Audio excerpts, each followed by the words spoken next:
Hello, everyone, and welcome to Sean's Old School Movie Podcast. On our last podcast, we said we were going to do one early February with some guests, and we were going to do it about, love stories, Valentine's, Valentine's romantic Day, movies, that kind of thing. And then some of our guests got sick, and then I got sick, and and then then I got sick. and then I got really sick, and everything just kind of got put on the back burner. We don't have any guests with us tonight. We kind of just decided to do this one on short notice, and we're also not going to do romance movies or anything because that was kind of a Valentine's Day is long gone. yeah. So today we thought we would take a look at film franchises, how they affect the world we live in, What and makes them popular and their impact on society. exactly. And we're not talking about sequels and trilogies. Like we're talking about full-on franchises, movies basically that have created their own worlds and their own universes that they're set in, and yeah. So without further ado, here's podcast number 5.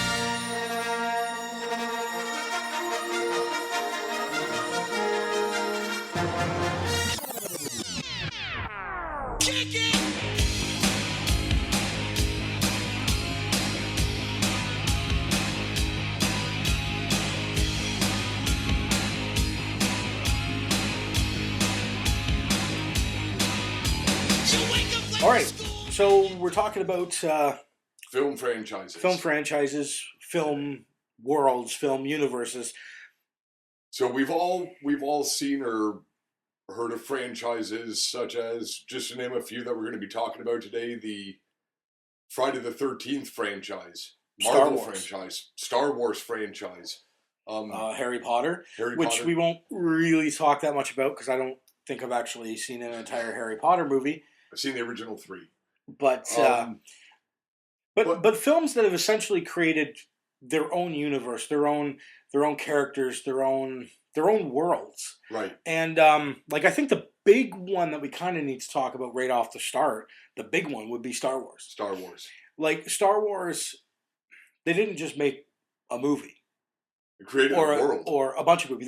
They created a universe, A universe. with multiple worlds and multiple different beings, and those beings all have aliens. backstories too. Absolutely. I think it's a franchise. First off, to clarify, like franchises, so we're not going to be discussing anything like trilogies or anything like that. A franchise is something that goes beyond a trilogy and has continuing stories afterwards. things too, especially with Star Wars, because you look at the movies that they have a lot, and then they've got the main story. So they did the number 4, 5, and 6 in the 70s and 80s. Then they came out in the 90s with 1, 2, and 3. 1, 2, and 3. And then they've recently done 7, 8 is in theaters right now. 9 would be about 2 years away, I think. Coming out soon. So those are their main ones. But then they've added backstory as well. And I'm now on TV. They've added it with the Clone Wars series and cartoon, series. and they've come out with Rogue One, right, which was kind of a backstory in between Revenge of the Sith and A New Hope, number 3 and number 4. And now they're coming out with a Han Solo movie. Right. So they're going to have the backstory of Han Solo. And then, of course, there's been rumors that they're going to do an Obi-Wan Kenobi or maybe a Yoda, something like that. But not only this, the books.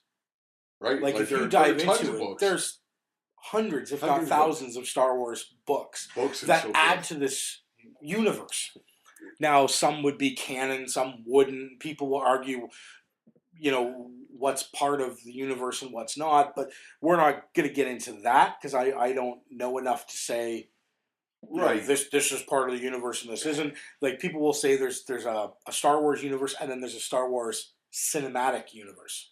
Right. We're going to stick to the cinematic side of everything. Well, if Star Wars would obviously have to be the biggest one. To me, first questions that I would have would be, okay, we started out Star Wars, and as you said, we created this universe in 4, 5, and 6. New Hope, Empire Strikes Back, Return of the Jedi. We see Vader die at the end of Jedi and so forth. Why 22 years later did we have to wait to come out with 1, 2, and 3?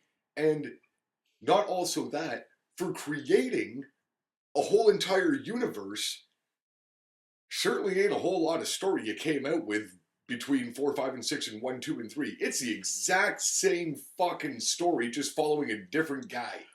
Well, and you know what? There's a lot of people that will argue that 7, 8, and 9 is turning into the exact same thing. Like, it's basically 3 sets of 3. Same sort of storyline.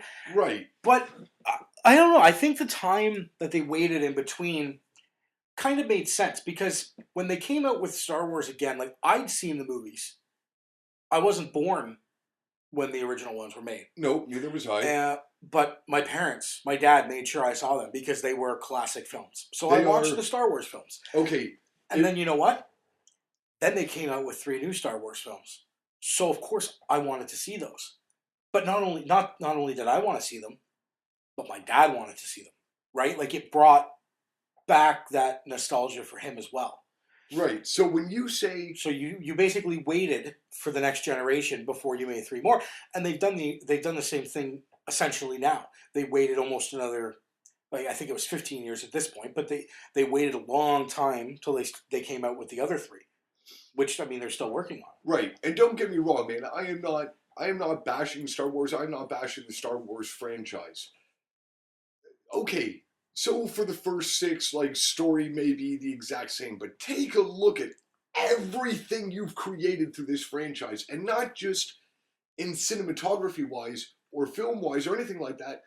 Toys, novelties that you can buy, video games. Well, I mean, especially when Star Wars came out, but even now, like, you could buy Star Wars everything. Everything. Blankets, everything pillows, is Star Wars. Posters. Lampshades. Absolutely. Dinnerware. Like, to me, everything. To me, I also think, though, and this is going to show throughout other franchises that are brought up and so forth that we talk about today, but the bottom line is money.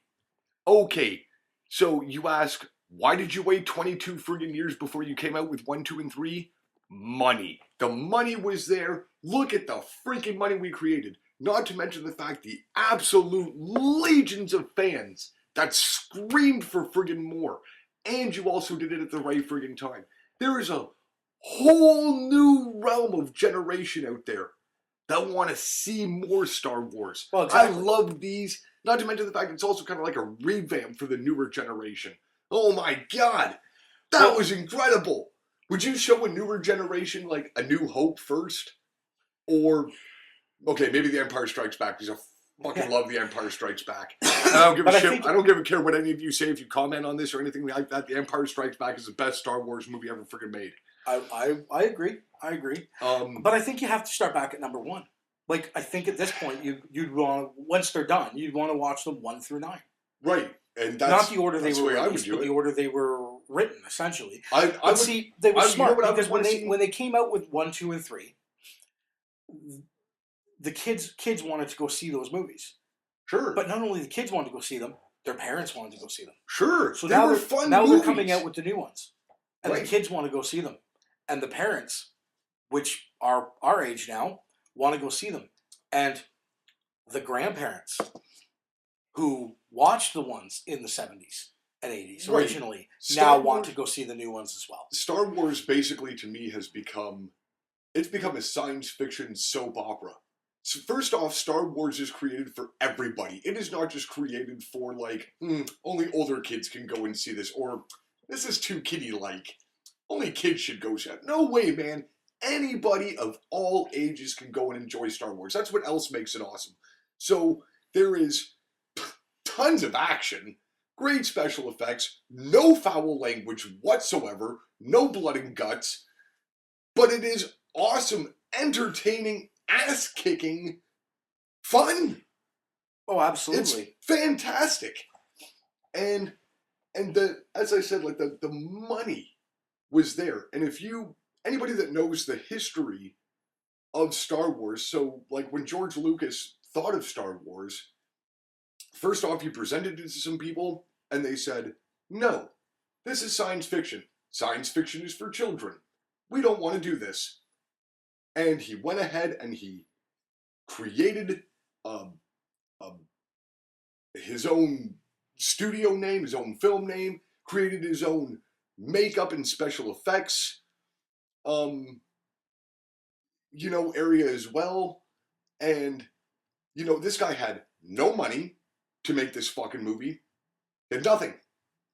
And he kept going. He ran into problems. He ran into complications, which cost him more money.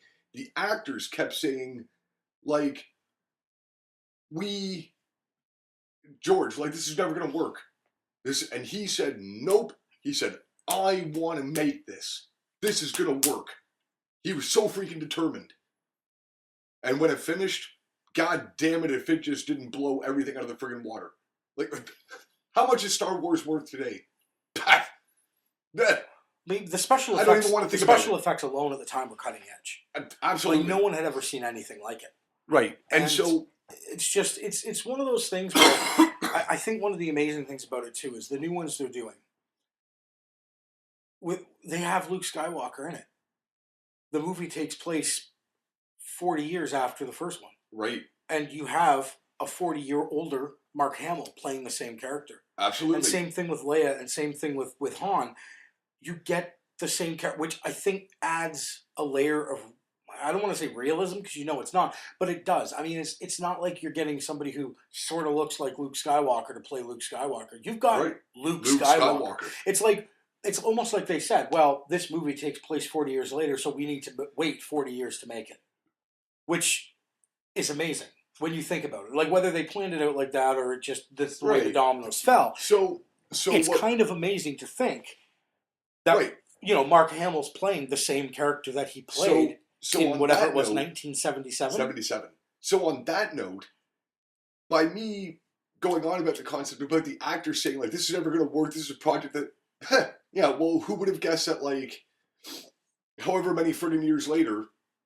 Same people that said this isn't going to work have been coming back to do Star Wars movies. Why? Money.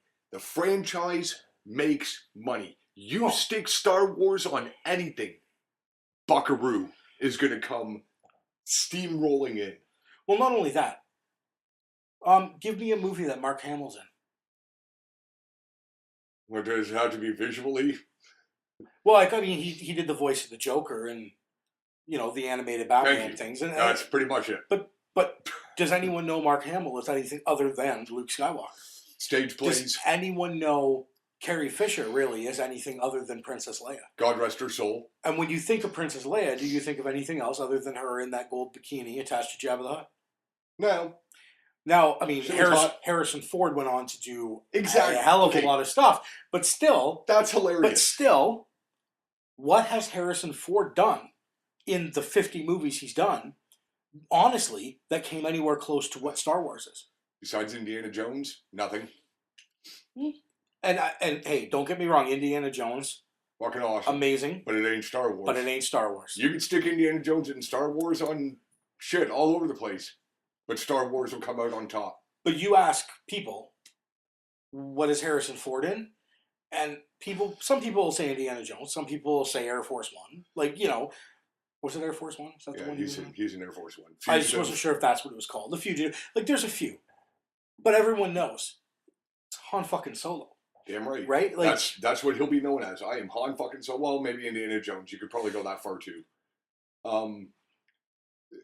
Harrison Ford had a spectacular fucking career. And he was only a co-character at the fucking time. Mark Hamill, who the goddamn first three was about. Fucking guy went on to do nothing. He's voice of a cartoon character. Who cares? He did do a pretty badass job. Okay, he did. But it's, again, that's other things about franchises. And some people come out on top.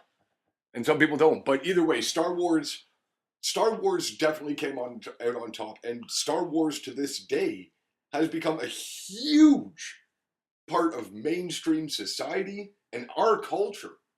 And past culture. And oh, absolutely. Any show or movie that you've ever had that has nerds or geeks in it. Anything. Star Wars. It's references. All Star Wars references, everything about it. I mean, look at what's one of the most popular sitcoms. I mean, if not right now, was 2, 3, 4 years ago.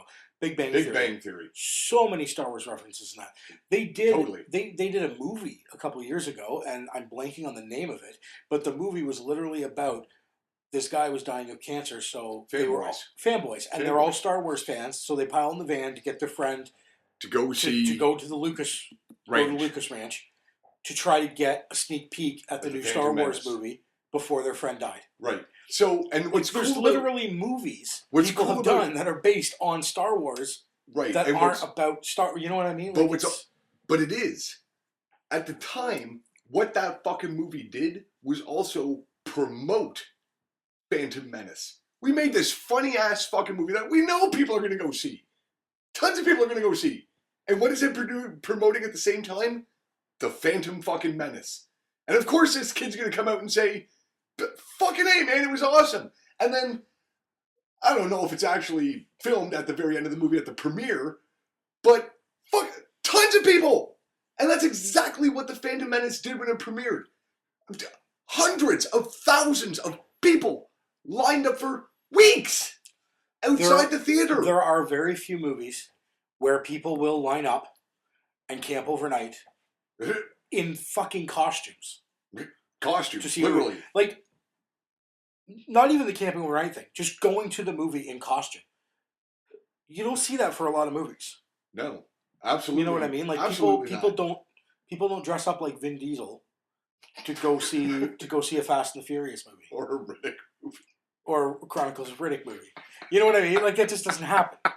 Like so Star Wars is kind of in a league of its own. It is for that. Now it is very much a league of its own. There is another. I guess Star Wars would be sci-fi. There's another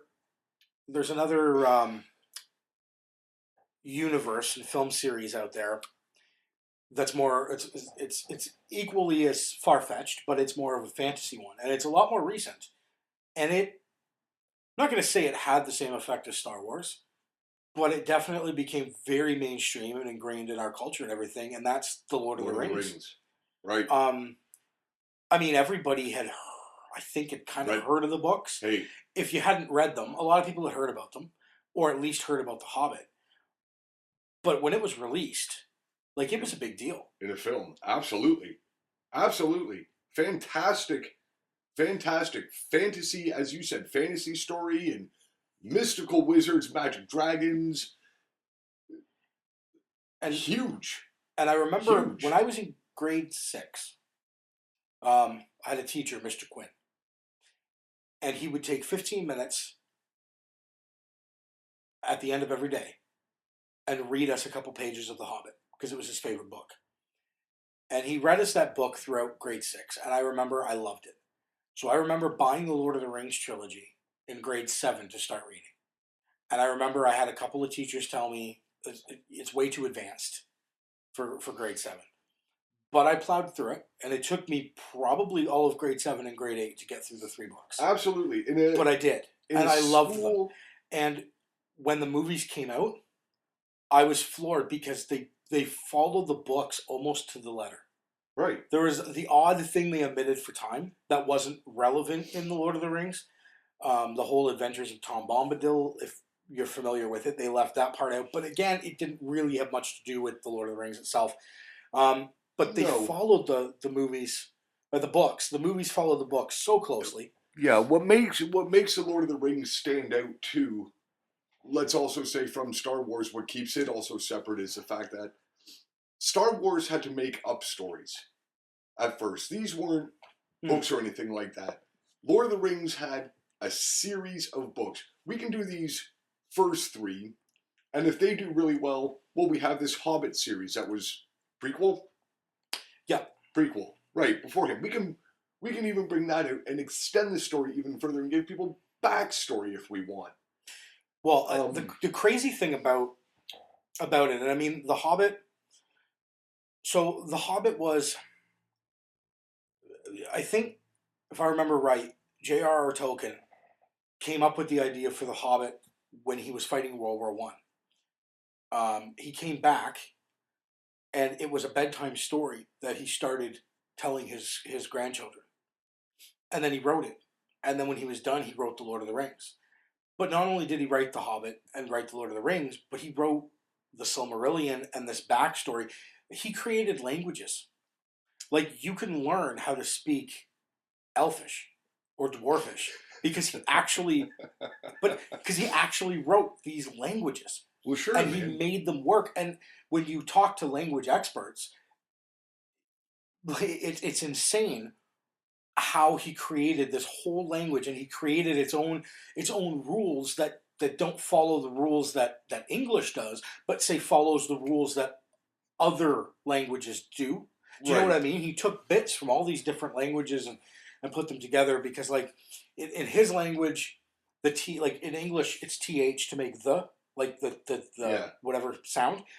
But in other languages where they have a larger alphabet, the T and the H can be together as a separate letter to make that sound. And he did things like that in his language. Like, it was incredible. So not only did he create a universe, but he created backstories to it. Like, did you know that Gandalf was actually technically an angel?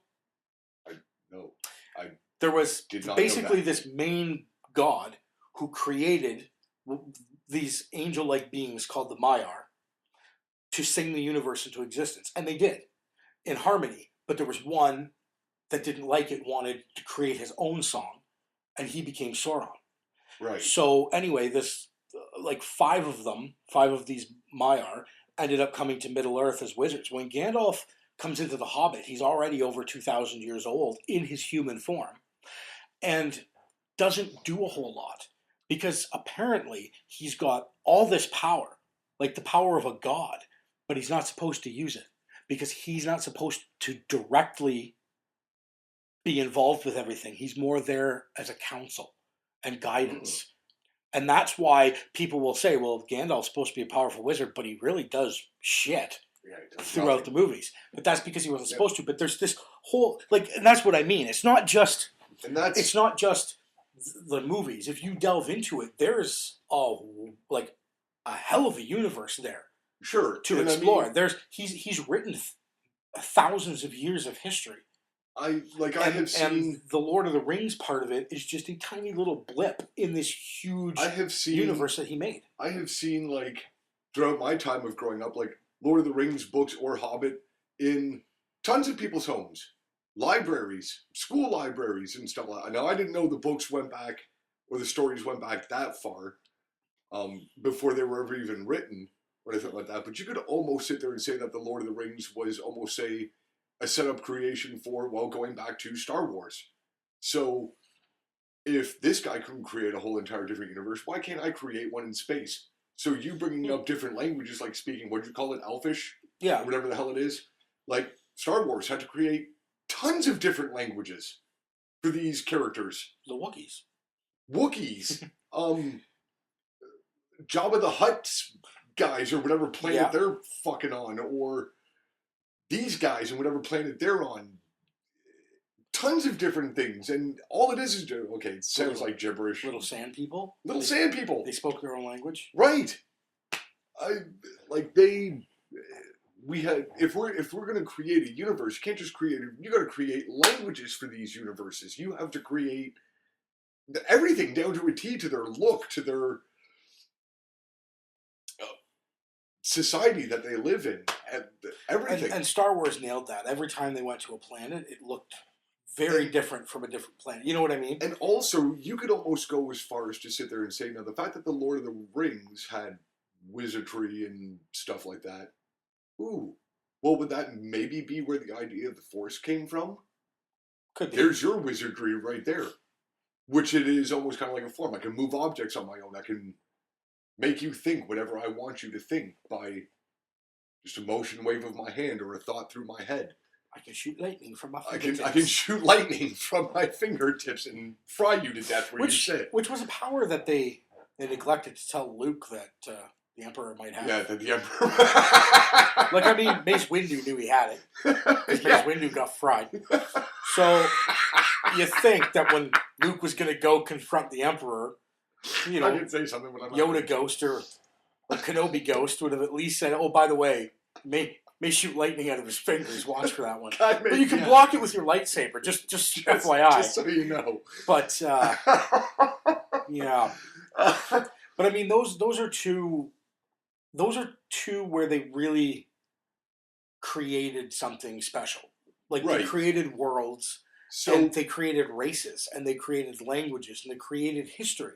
Because there's a history in Star Wars too. Because I mean, everything in Star Wars goes back to I'm blanking on the name of them now. The Wills, which are basically the beings that are the Force. Okay. They were there at the very beginning before everything else, before there were Jedi and Sith and stuff like that. So, like, even George Lucas has created a history. Right. That, like, a history to his world, for his world. For his world. I don't want to stick with things like Star Wars for too long, but you bringing up, say, kind of certain things through talking about Star Wars, and especially bringing up, like, these newer ones that they're coming out with that we get to see, like Luke Skywalker, 40 years later. That's film franchises that I like. So if we take a look at things like Rambo, Stallone, and Rocky. My favorite actor of all time. Yeah, well, but again, these were franchises, Rocky as well, and other ones where this has happened, Lethal Weapon. Die Hard, where, okay, sure, we saw the first three or whatever, and they all came out pretty quickly in the 80s and stuff. But what the shit would Rambo be like 20 years later? Would he still be what he is? Would he just be old and soft now? What the fuck would Rambo be like 20 fucking years later? What would Rocky Balboa be able to do 20 friggin' years later? Is he still gonna fight? Is he just gonna train? And then he wins a title. Okay, but let's be let's be honest. Sorry, that was my Stallone impression. Let's be honest though. Rocky 5 totally sucked. So if we're gonna keep Rocky going and we want to see what Rocky's gonna be like, yeah, why not wait 20 years and let's come out with Balboa and see what that's gonna be like. Which Balboa totally went back to the old times of Rocky. And we went back to, like, I don't really have anything anymore. I'm old. And, you know, this kind of whatever. And we see, like what Rocky used to be, we see this young and upcoming competitor. And he wants to fight the best. He wants Rocky. So now, what is this old timer who hasn't done shit in 20 years? What's he going to do? He's going to whoop himself back into shape? We get to see, again, that series that we grew up with come to life again.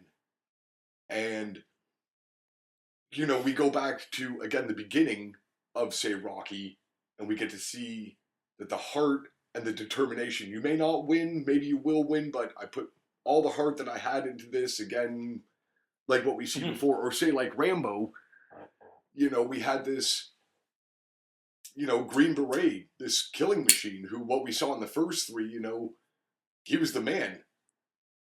And 20 years later, well, we see that he's decided to calm down. He lives a quiet, peaceful life, but hey, shit still happens to find its way to Rambo's life. What I like, though, what I do like a little bit more about Rambo than I do about Rocky, and this is the same problem that I have with, like, Star Wars. Rocky, you created this fantastic character. You made this amazing movie. It brought Stallone to life. Yada, yada, yada, yada. So maybe where movies started going to shit, how many movies can you make about boxing that are going to be exciting? True. Besides praying to God that the franchise can keep going, and I can do like a 20 years later story and I can bring it back, and I can revive it. So what I like about Rambo a little bit more is Rambo dealt with, for each one of the films, situations that were going on in the world at the time. So in First Blood, the Vietnam vets coming home and people not liking that. So the first one, although a little bit weak in the story, dealt with that kind of situation. And of course, we see Rambo confronted by the police. They don't want him in their town. They want him out. They treat him like crap, and of course he starts his own little personal war with that. in 85 when we see First Blood Part 2, well, there was a big thing about vets, U.S. vets, being held as prisoner by the Vietnamese because apparently there was supposed to be like war profit paid to them, and they didn't get paid, so they kept the prisoners. So all these situations would be like, what would it be like if Rambo stepped in and took care of the situation? So what we see 20 years later when we revive Rambo is, in the fourth one, him going to Burma, having to come into Burma, because Burma at the time was a war zone, longest running civil war. So what would it be like if Rambo came in and cleaned up Burma, just showed it a shitstorm? So it's kind of almost like a James Bond franchise. Like, you could, as long as there's shit that keeps happening in the world, you can keep going with these franchises. True. Same with something like Die Hard. We see the first 3 Die Hard movies, and we see John McClane take a shit and what have you. And then 10 years later, well, after a long hiatus, John McClane's pulled out again. Only this time, we're in a world of technology. So in the fourth one, that's what he has to deal with. I have to deal with this computer technology. I don't know anything about that. And as he says, he's a dinosaur. He's a dinosaur. And he has to recruit the help of this computer whiz kid in order to win. And then the fifth one, it's just terrible. But speaking of like technology playing a big part in some of the stuff, there's another one we didn't even mention off the bat. We never talked about this one, but this is one that's kind of becoming a franchise now. Jurassic Park. Right? Huge. So they came up with Jurassic Park. Great movie. Fantastic movie. Special effects were incredible. I still to this day don't understand how they got the dinosaurs to be so good on screen and do. I don't care, man. I think they're real dinosaurs still. That's what I mean. Like, but Spielberg would do it. But so they did Jurassic Park, trying to get the park up and going. They have problems. Things go crazy. Shut her down. It's over. Then they do Jurassic Park 2. Lost World. Which was The Lost World. Right. Which was the one where... Is it the one where the kid gets lost? Yeah, Goldblum's daughter gets lost. No. No, kid getting lost is the third one. So second one was...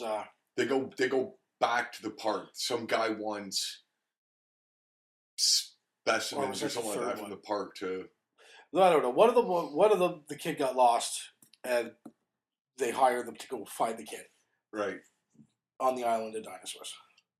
There was another one where I think they went to find a bunch of dinosaurs or find something, but it was on the other island because there were 2 islands. One just had dinosaurs. Lost World, they went to go find whatever it was. Something, whatever the fuck he gets hired for. So then they decide to do one 20 years later. Which was Jurassic World? Yeah. Yeah. And the park's open. Park's been open for 15 years.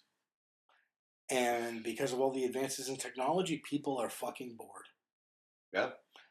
So they create, instead of just making dinosaurs, they start creating their own dinosaurs to be bigger and scarier and crazier. Right, because we had such a good time handling them the first fucking time But kids are bored with T-Rexes now. They've seen it. It's not new or exciting. So let's create like a monster T-Rex.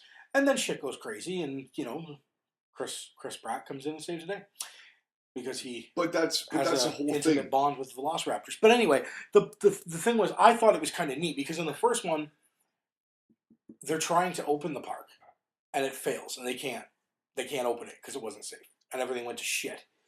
The second and third movies were about totally different things, but then you go the fourth one down the road. And it's not like, oh, we're opening the park finally. It's, no, the park's already been open for 15 years, but everyone's bored with it. And I just thought that was a great commentary on the world. Because if they brought back dinosaurs tomorrow, sure, you and I would be fucking excited and want to go see it. But in 15 years from now, would we even give a shit? No. Exactly. How many people would just be like, I'll just Google and see how Jurassic Park's doing? Yeah. I don't have to leave my fucking house. Like, it was really cool to go to the zoo when I was a kid and see all those animals for the first Absolutely. time. Guess what? I could give a shit less Guess if I what? went to a zoo I've now. seen a polar bear swimming around in a pond a few times. Like, I'll take my son, and Sure. it'll be exciting because he'll be excited to see it. But would I go to the zoo myself? But those to go look are at the animals? things. Not Those are things now. though that we have to take into consideration. Though is like, if say somewhere like Jurassic Park existed, sure, would I be excited to go? As you said, absolutely. Maybe I might not want to go 15 years later, but I may have had kids then. My kids will want to go and see it. So there's always reasons to want to go back to things, just for the same reason as like Die Hard. If shit keeps fucking happening, John McClane's gonna have to go there to save the fucking world.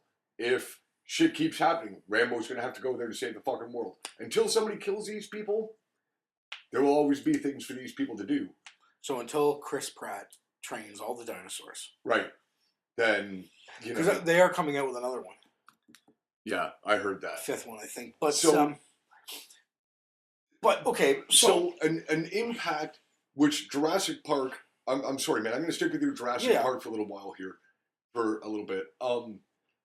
So Jurassic Park, even though definitely historical in the concept of the making of the film and crushing of the box office at the time when it came out, which would put other things to shame that came out in the same year. Jurassic Park definitely sits historically significant and big into the mainstream culture again as well.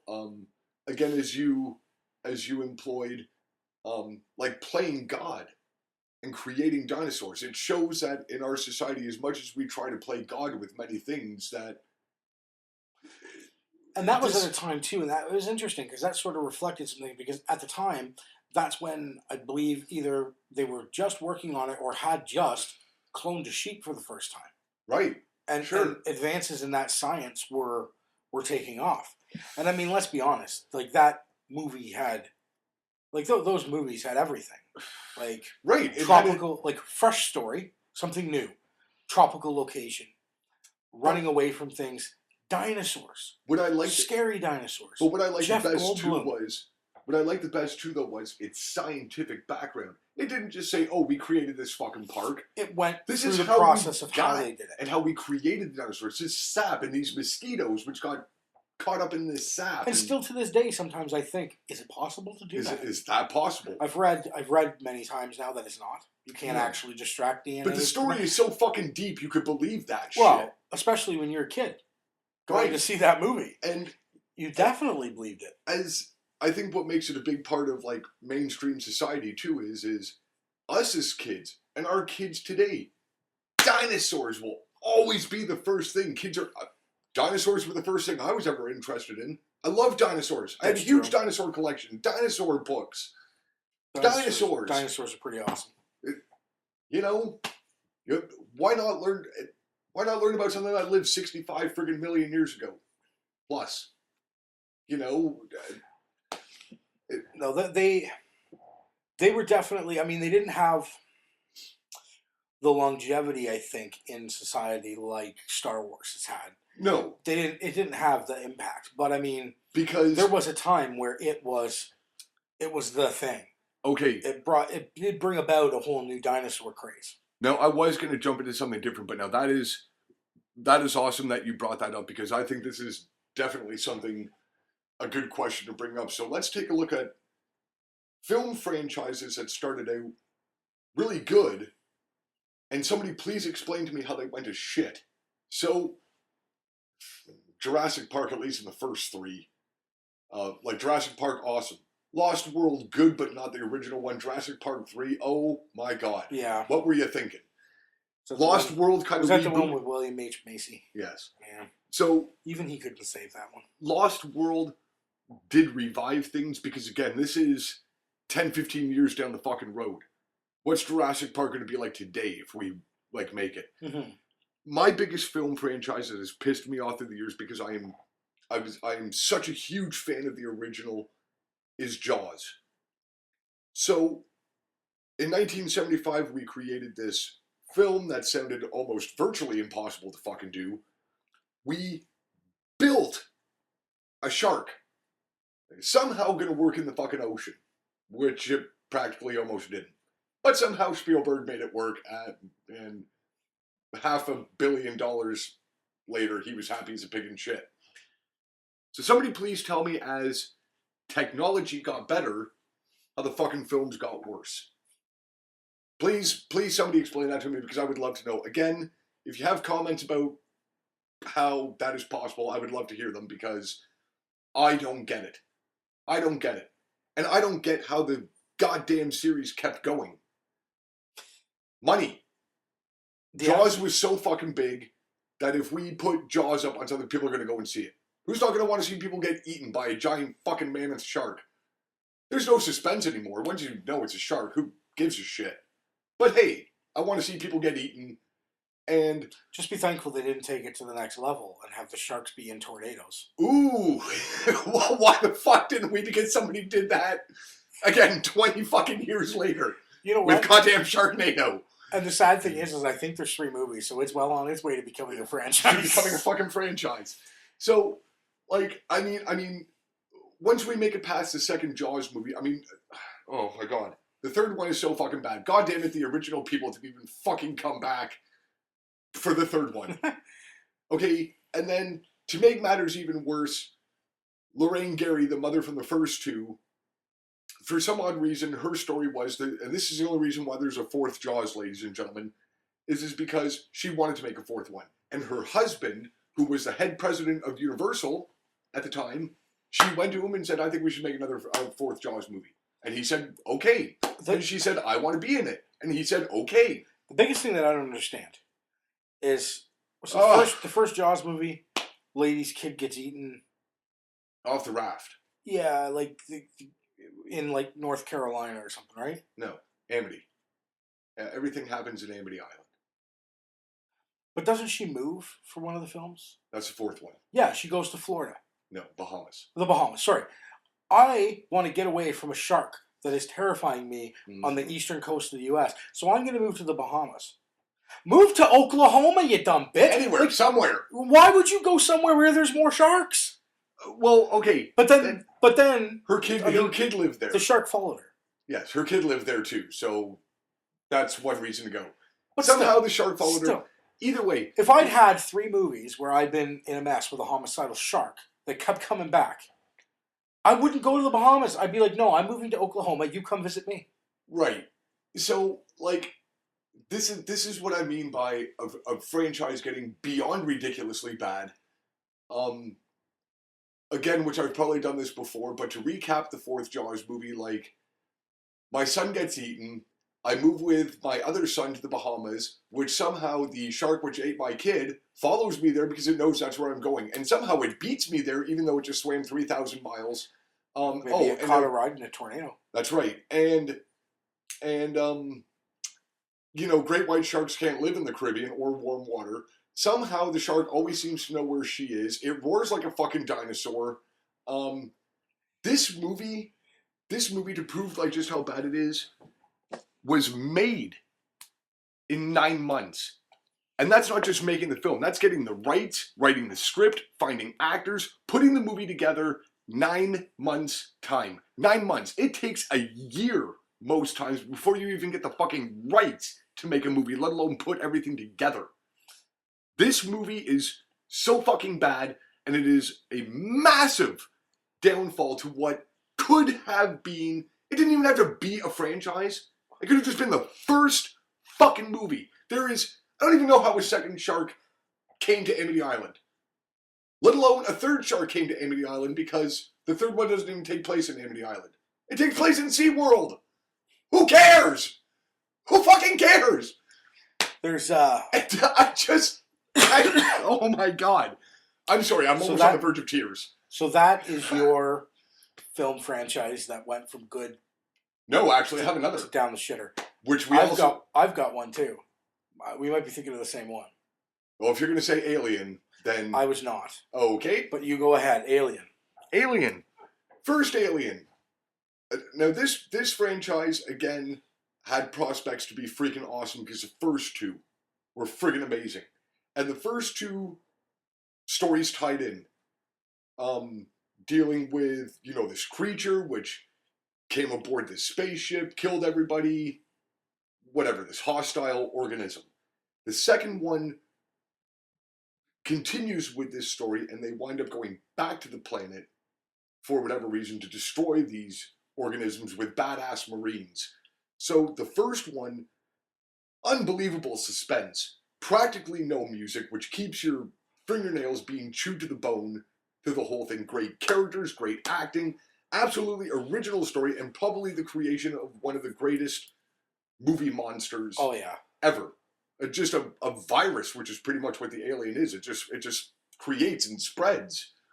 The second one, pure action, all the friggin' way. Put James Cameron on the map, huge, if the Terminator hadn't already done that. State-of-the-art special effects, state-of-the-art action. Again, huge cast. And then, I don't get it. The franchise just went tits up.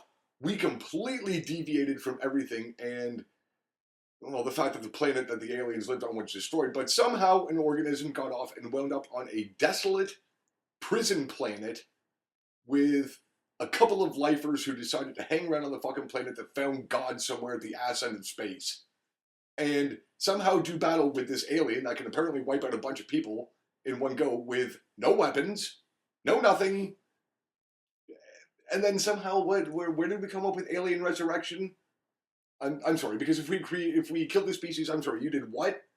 You recreated Ripley after she killed herself, but gave her alien blood, and then somehow made her give birth to a couple more aliens so you could study them. Because that won't go wrong. No, nothing can go wrong with that, right? But unbelievable how you took two awesome fucking movies and you fucking destroyed it. But then, when they came out with the prequel, Prometheus. Now, does that redeem it a little bit for you? Absolutely. I loved Prometheus. Prometheus, I will sit there and say, if you haven't seen the original Alien for a while, maybe go back and watch that first before you go watch Prometheus. Prometheus will show how everything comes about for the original Alien, right down to the derelict spaceship where the alien creature is first encountered in the original Alien. It will show you everything. I loved Prometheus. It was a good movie. So freaking awesome. So, my film series that started strong and just went right downhill until they rebooted it, and then it was good again, and then they rebooted it, and now it's iffy. It's Batman. Yeah, Batman went tits up. The original Batman, good movie. Good movie. Batman Returns, pretty good movie. Pretty good movie. Batman Forever, not such a good movie. No Jim Carrey or Tommy Lee Jones is saving that shit. So bad. Yeah. Batman Not and even Robin. Chris O'Donnell. And then you get Batman and Robin. Horrible. Horrible. Horrible. My God. Horrible. Like, it was basically a, hey, what movie could we put Arnold Schwarzenegger in and give him the most lame dad jokes he could possibly make about something? Hey, let's make him Mr. Freeze, and he can make 65 ridiculously lame jokes about ice. Ice. And George Clooney, no fucking Bruce Wayne. I don't give a shit if you're a George Clooney fan or not. I fucking hated him as Bruce Wayne. I hated Val Kilmer as Bruce fucking Wayne. But Val Kilmer was so much better than George Clooney. Now, but Michael Keaton is Batman. Also, but anyway, so then, I mean, it just, they get bad. It basically, like, the first two were dark. Well, they were Tim Burton, right? Tim Burton. They're dark. And then Joel Schumacher and that's took over. what it's supposed to be. That was what Batman was. Always was. Dark. Then you get basically two cartoon Batmans. Campish. Essentially. Yeah, it was like a mix between the Batman shit. cartoon and Adam West's 60s shit. Batman. But at least the 60s one was funny. Yeah, man. These were just lame. At the time, it was made for TV for the 60s. I mean, it had action and shit, but, like, what could you really show at that time on television? And, you know, it was made for everybody. No, it wasn't dark and mysterious and PG-13 and shit like that. It's a superhero movie, man. I shouldn't have to accompany my kids. My kids should just be able to go and see this. But then it became cartoony. And I mean, don't get me wrong. I thought Jim Carrey played a great Riddler. Absolutely. But no saving that shit. But the movie was just terrible. Absolutely bringing terrible. In Chris O'Donnell as Robin. There is actually a point, I don't know if you remember, but in Batman Forever, there's actually a point, I find this hilarious every time, when Batman and Robin actually team up at the end of the film to go stop the Riddler and save Chase Meridian. Fucking terrible. And they're climbing out of the fucking water onto the Riddler's hideout or fortress, and it's metal. And Chris O'Donnell turns to Batman and he says, "Holy rusted metal, Batman!" And Val Kilmer had no idea the line was coming. Because O'Donnell thought it would be great to just fucking ad-lib that in, and Kilmer turned to him and just, huh? Like, he had no fucking idea what to say. And that was an homage to the 60s Batman. To the 60s Batman. But still. A little bit of a better reaction than, huh? Yeah. Would have been, I mean, it totally killed the character. Like, it should have been a bat slap right across the face. Right. I mean... But anyway, so they're terrible. Then they reboot it with Christian Bale. Christopher Nolan did an awesome fucking job. You know what? Was it The Dark Knight was the first one? No, Batman Begins, and then The Dark Knight Rises. I mean, those three, well, the first two were really good. Dark Knight Rises was a little bit over fucking long for my... Yeah. For my liking. But I mean, Heath Ledger played a great Joker. Yes, absolutely. And I mean, that's not to take away... From Jack Nicholson or anything. Because Jack Nicholson played a great... It was a totally different Joker. For the 80s. That's what I mean. It was a totally different Joker, and Jack Nicholson did a great job on that one. Right. But for a new generation of a more psychotic Joker... Right. Being able to bring out the Joker character to its fullest extent. Yeah, I mean, that was cool. Fantastic. Then they rebooted again. Fucking Ben Affleck. Yeah, I don't get that. And then combining Batman versus Superman and... Well, there was Justice League. Justice League. But it wasn't really Justice League because I remember Justice League having the Green Lantern. Yeah. And there was no Green Lantern in this one? Because the Green Lantern movie sucked with Ryan Reynolds. Yeah, but he totally made up for it with Deadpool. Yeah, man, but that still doesn't exclude the fact that he was a Green Lantern either. It was pretty bad. It was but like, terrible. I mean, I don't know, like...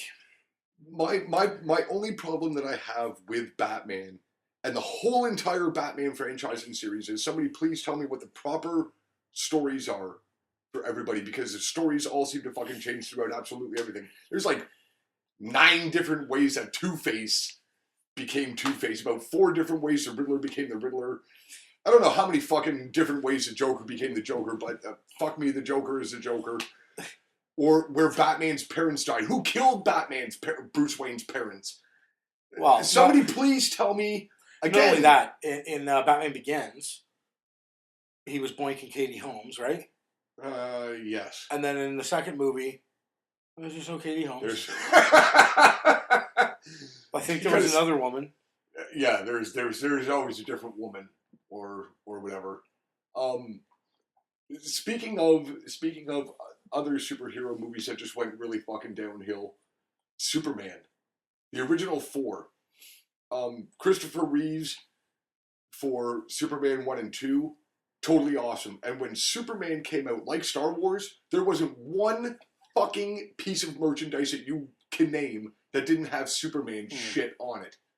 Okay, bed sheets, everything. I mean, unfreaking believable. The first 2 Superman movies were spectacular. So somebody please tell me what happened with number 3, number 4. Because you know what I want. I'm not gonna lie. I want to punch myself in the face for even bringing up number 3, number 4 at the time. Talk about just completely obliterating a movie franchise. But like Batman, years later down the road, Man of Steel. We totally revise Superman and bring back Superman today. And that hard-hitting, smash-mouth action. Great actor that portrayed Superman. And great going back to the story and the original origins of Superman. And they were great. And also, you know, Superman is a part of our culture as well. I mean, Superman goes back to creations of like what, back in the 30s he was created? I think so. At least. It was a long time ago. Created by two Canadians. So historically significant to the Canadian culture and everything like that. So on that note, like even Lois and Clark, which was TV series in the mid-90s, I mean, that is even producing more into the Superman franchise. Late 90s, early 2000s, Smallville. Fantastic show. Ran for like 8 years or something like that, or 10 years or something. Like, it was a long-running show.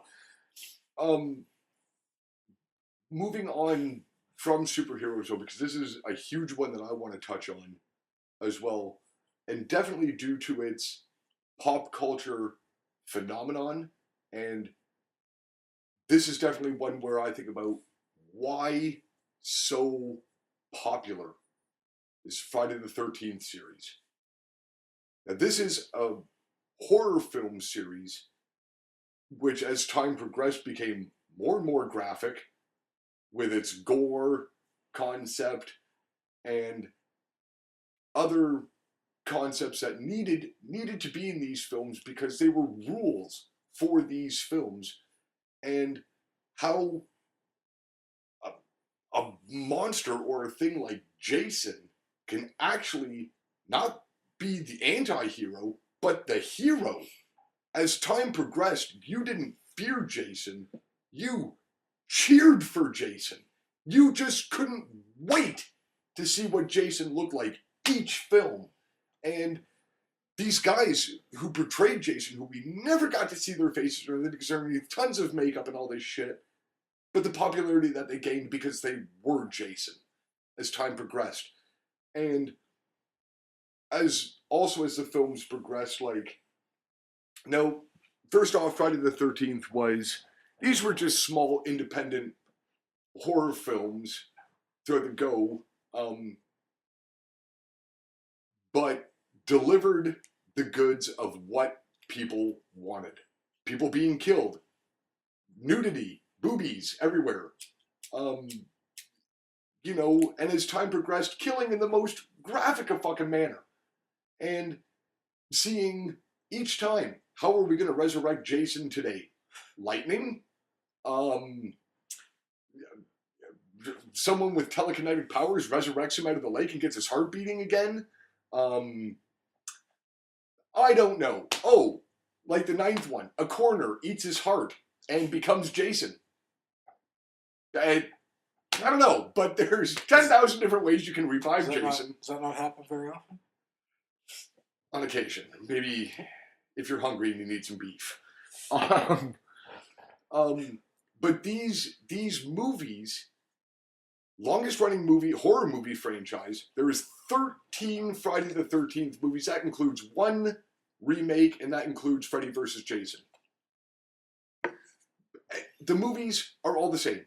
Camp counselors go to Camp Crystal Lake, or people go to Camp Crystal Lake, Jason kills them. But yeah, we made 13 of these fucking movies, and each one of them made money. Money, money, money, money, money, money, money. Well, and that's probably why they kept doing it. Jason has been in outer space. Jason has been in 3D. Jason went to hell. Jason went to hell. But you know what? Maybe it's one of those things where it's simple as, why change the formula if it makes money? If it's working. And Jason became such a huge concept. Hockey mask. It's all you have to see is that hockey mask. Hey boy, Jason. Want to see my new chainsaw hockey mask? Absolutely. What does that make reference to? I mean, Jason has been parodied so many times, and also different ideas came about with these films. So if we take a look at the 8th Friday the 13th, which is Jason Goes to Manhattan, the guy that played Jason at the time, Kane Hodder, which he was the one who portrayed Jason the most, his was most popular, but he said the coolest thing he has ever done in his whole time of film was getting to be Jason Voorhees and stand in the middle of Manhattan in New York, filmed on location. I'm dressed as Jason Voorhees walking down the sidewalk for a film, and filmed on location. Yeah. I walked past all these people on the street dressed as Jason fucking Voorhees. And so that was the coolest thing I've ever done. And so being able to take, again, this iconic character and doing many different things with him, killing him in tons of different ways. And it is actually come to the point, I actually just saw on my Google News cards today that a bunch of teenagers in Minnesota made a Jason statue and dropped it at the bottom of their lake and left it there. That'll freak somebody out in a few years. A couple of years go down, and what the shit? You know, I mean, but again, as you said, bottom line, like with most franchises, that's what made Friday the 13th keep going. It kept making money. Mm. Now, there was only originally supposed to be 4. The final chapter was supposed to be the death of Jason, and that was it. But it made money. So why not? And people wanted more. So now we have to find a way to keep Jason going. And keep Jason going. Each time. And for some odd reason, they just got silly and sillier as time progressed. But people still watched. Because again, as we stated before, these newer generations kept coming. And what do we do when we reach 2010, 2015? What could we do today if we revamped Jason and revamped Friday the 13th? People who swipe right on Tinder. He comes and kills them. It's something, anything. I don't... While they're eating their Tide Pods. Right. You know. And listening to their dubstep. But I don't really know much about teenagers anymore. Neither do I. But, so... I want to take this now in a totally different direction from what we've gone in yet. No, that's something that aren't necessarily sequels, that aren't necessarily done in any sort of cinematic order or timeline, but a universe that was created. And that's the View Askew universe, created by Kevin Smith. Or more people would probably know it as the Jay and Silent Bob universe. Kevin Smith has made a whackload of movies. Various movies. Like Mallrats, Chasing Amy, Clerks 2, Jay and Silent Bob Strike Back. There's probably a couple more in there too that I'm forgetting. Right, those are the mainstream ones, though. But those ones, they all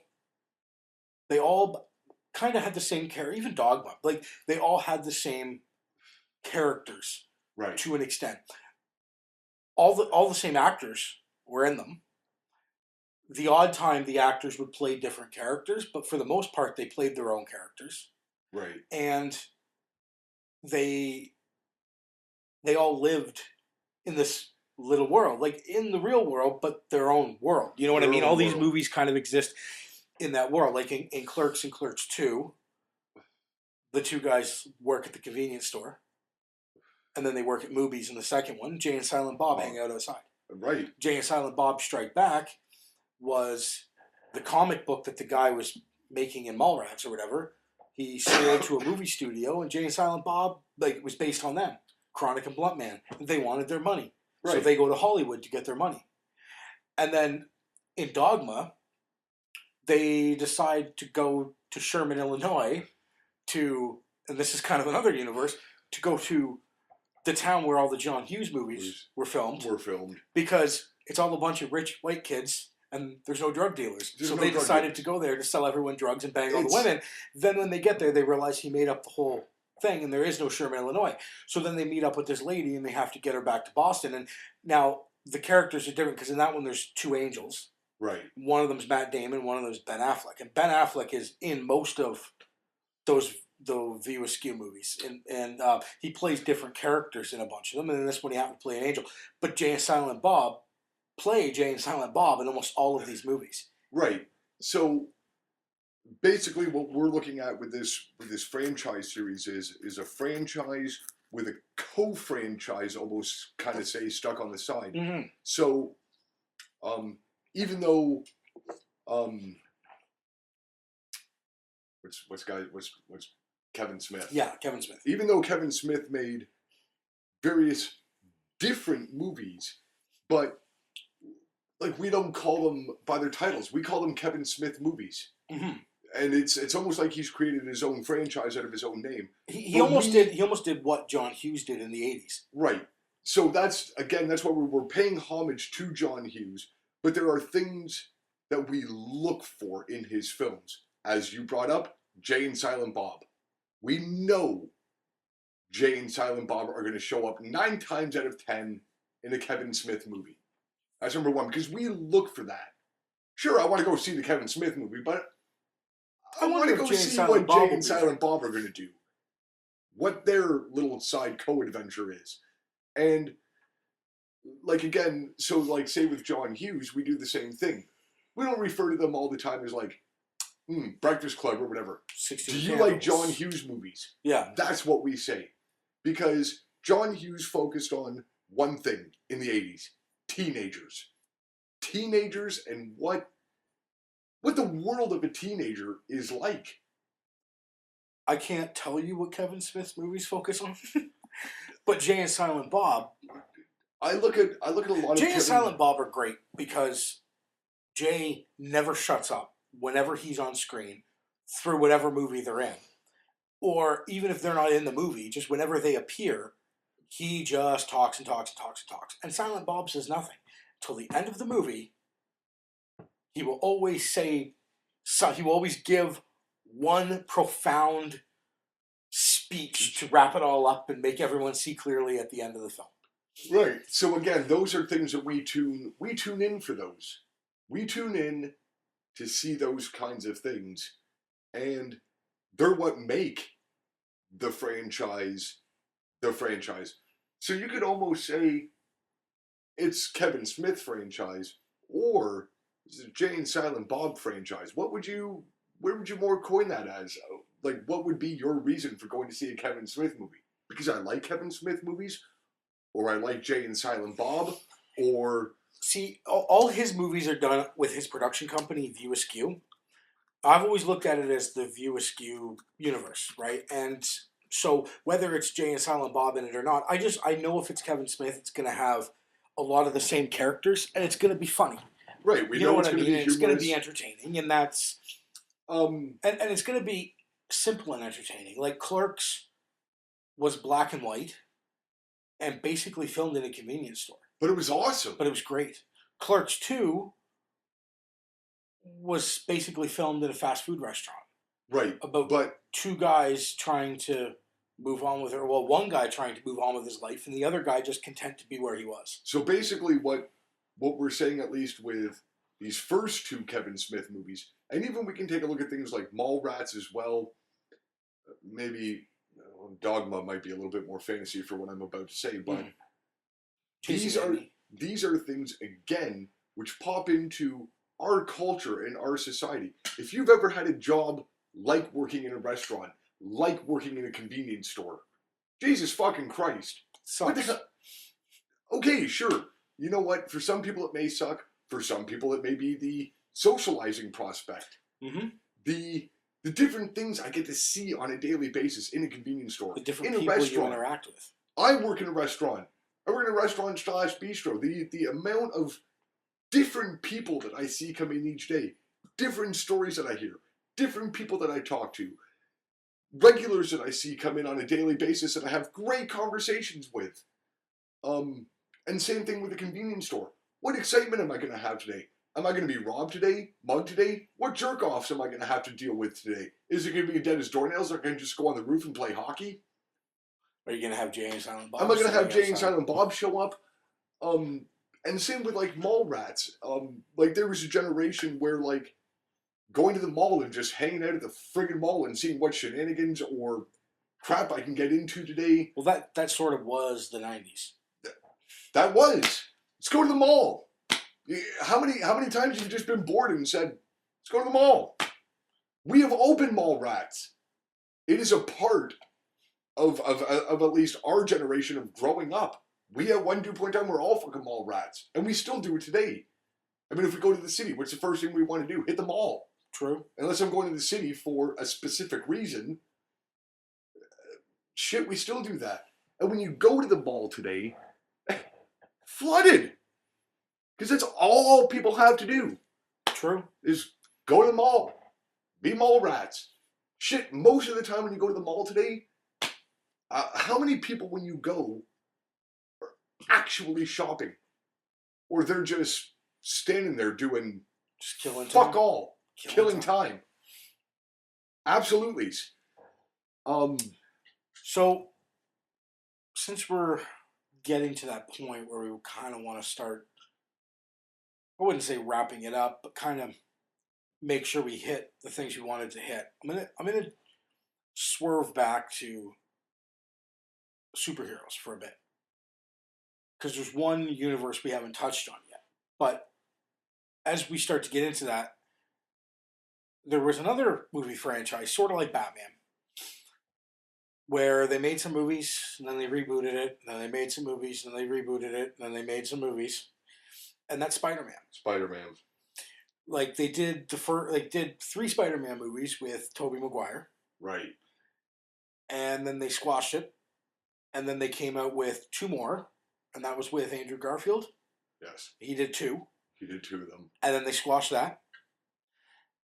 And now that was Sony who had the rights to all of those. Right. So Sony finally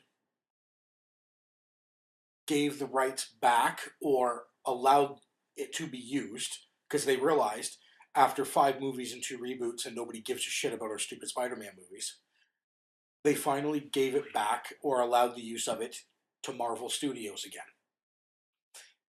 So now you have a new Spider-Man movie. And the new Spider-Man movie is pretty cool. It's a good movie. And you know who's in that Spider-Man movie? Iron Man. Because now, Spider-Man is part of the Marvel Universe. Well, I always look at Spider-Man as the fucking Marvel Universe. I mean, Marvel, I don't know who the first Marvel guy created was. But I know that, like, Spider-Man cartoon shit goes back to the 70s, early 70s, maybe even 60s, if I want to say. Maybe. And in the 90s, the Spider-Man cartoon had a crossover with the X-Men cartoon. The X-Men cartoon. Spider-Man was temporarily one of the X-Men because it was all Marvel.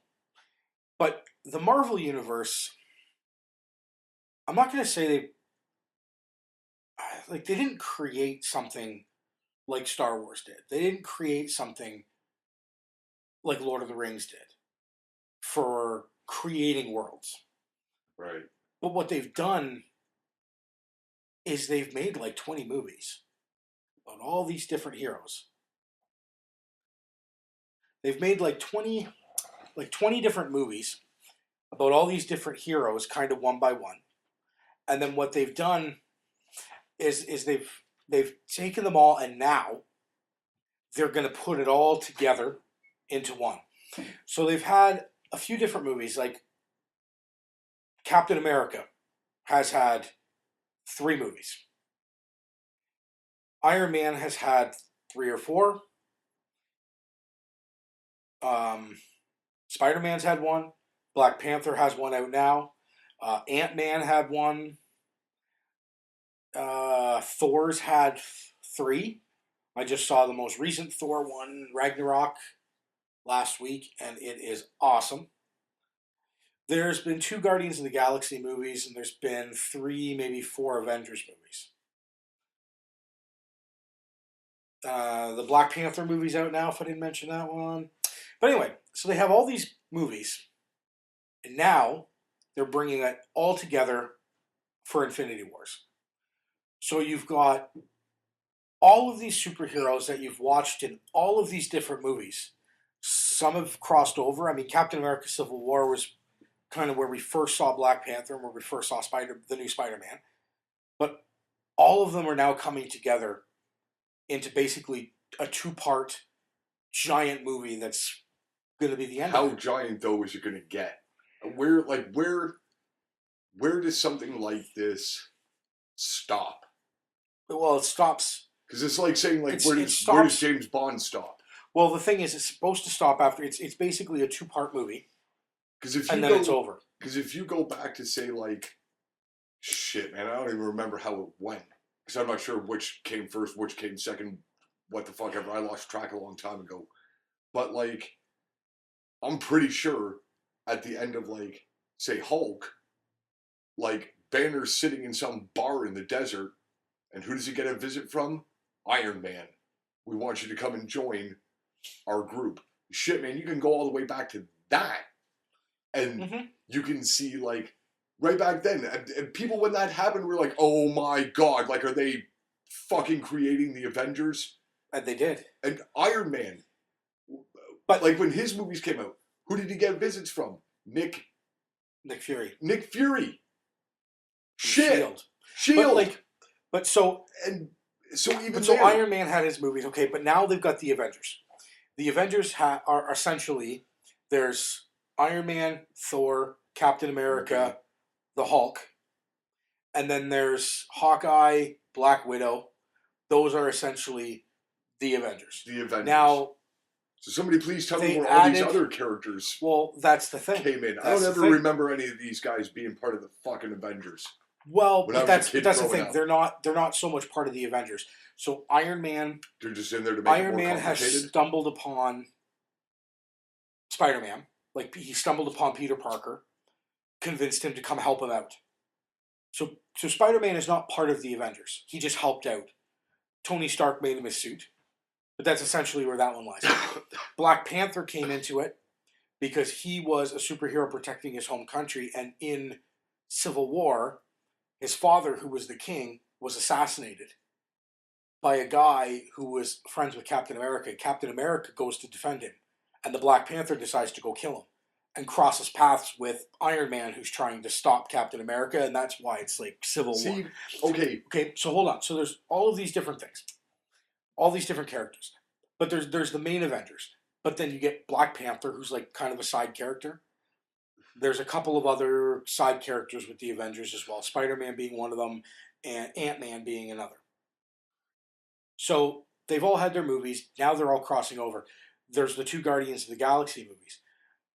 But the theme with the Avengers, more with Thor, has been the Infinity Stones. So one of the Infinity Stones was in Loki's staff. Now one of the heroes is using it. This one they created. Vision. I'm not going to get into all that. One of the other Infinity Stones was the whole plot to Guardians of the Galaxy. Was that Infinity Stone. Okay. That was the thing that everyone was trying to steal. It was the thing that Thanos wanted.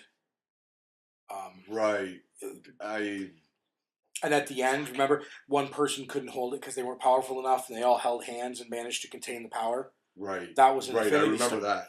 So, as far as I know, there's 4 Infinity Stones. So what happens is, I think it's Thanos, is the godlike guy from Guardians of the Galaxy, the first movie that you never really saw. He gets a hold of the Infinity Stones and is going to destroy the universe. So the Avengers, along with all the other side characters, all team up. It's basically like the universe is about to be destroyed, so everybody has to come together to defend it. So all of the Avengers are coming in, but then right at the end, as all the Avengers assemble to try to fight this guy, in come the Guardians of the Galaxy, because they're part of it too. So I don't think there's going to be any X-Men. I don't think there's going to be Deadpool. No. Like, it's not going to go that far. But there's going to be a lot of heroes. But the thing is, if you were watching all these movies, you would know who all of these characters are. Yeah. Like, that's the thing. Okay, so on that note, my note for ending this off then, thankfully, I grew up as a comic book guy. I know who all these people are. My problem is that at least I had with the Avengers, Guardians of the Galaxy, and all this was, like, I don't remember the Avengers having that many people. I don't remember unless unless you're a fan of this franchise, you are so fucking lost. It is unbelievable. Mm-hmm. It is unbelievable. These movies also have so many goddamn characters that it would have to be like 4 hours fucking long minimum. Well, it's going to be. But it's going to be like 5 hours long in 2.5 hour movies. No, man, it got to be all in one fucking movie, because by the time the next one comes out, I'm going to forget what the fuck happened in the one prior and the one prior to that. The thing is, if you're a fan of this Marvel universe that they've created, then you've seen the movies, so you know all the characters, and now everyone's coming together for the epic battle for the universe. And this happened in the comics, and if you read the comics, most of them die. Yes. Like, they win, but almost everybody ends up dead. That's where my point is that's like saying, hey man, you know what? James Bond is the longest running movie goddamn franchise. Everybody go out and watch it. If you're not a fan, fuck me, man. Bond ain't gonna mean dick all to you. Oh, exactly. And that's the thing. You have to be a fan of it, and you have to have seen the movies. You have to be a fan. I'm a fan. I've seen all the movies. I mean, except for Black Panther, which just came out in theaters. Right. This has gone on for so friggin' long, though. Like, I mean, again, where does it fucking end? If it keeps making money, man, I'm sorry, but I just see it keep on going. And I'm sorry to have to say this for all you people out there, but I've heard so much about goddamn superhero movies. I'm sick of fucking superhero movies. But this is supposed to be the end, because almost everybody will die. And that's going to be the end of it. Like, that's the whole point. Is it's all coming together for basically one epic finale, and then it's done. I know. I'm not going to lie. I probably made no fans whatsoever with that final statement of mine. But it's not for everybody. No, I'm not saying it's not for me. I have made it. But to me, when it comes to the sheer volume of movies made in the universe that all tie together, I mean, this one's at like 20 movies now. Again, to me though, Buckaroo. Oh yeah, is the big concept. I mean, the first original Avengers movie, unbelievable how much friggin' money it brought in. Unbelievable. Like you're not going to make a sequel. Like you're not going to make a Guardians of the Galaxy. Like you're not going to make a number 2. Because they have all brought in such substantial amounts of friggin' money. It's amazing. Yeah. I'd keep making. But see, before they even did the Avengers, they did Iron Man. And then they did Captain America. Right. And then they did Thor. Then they did the Avengers. That was my big thing, though. I liked each one of the Avenger movies separately on their own more than I liked the whole grouping all together. The whole grouping all together, to me, I looked at that there was way too many goddamn subplots that had subplots that had subplots. That, like, shit, man, by the time the movie actually got going, fuck me, I just didn't care. I'm not gonna lie. Once again, I apologize way in advance for this, but I fell asleep during the first Avengers in the theater, wearing my 3D glasses. I'm sorry. Again, each one of the movies separately on their own, awesome. Because again, like I said, I grew up as a comic book fan, so to see a Thor movie, to see a Iron Man movie, a Hulk movie, all the rest of them, I mean, it was cool. It was awesome. I loved their backstories. I loved the action. And each one of the characters, these people were designed for what? These people were born for one reason, and that was to play these characters. Freaking awesome. Mm-hmm.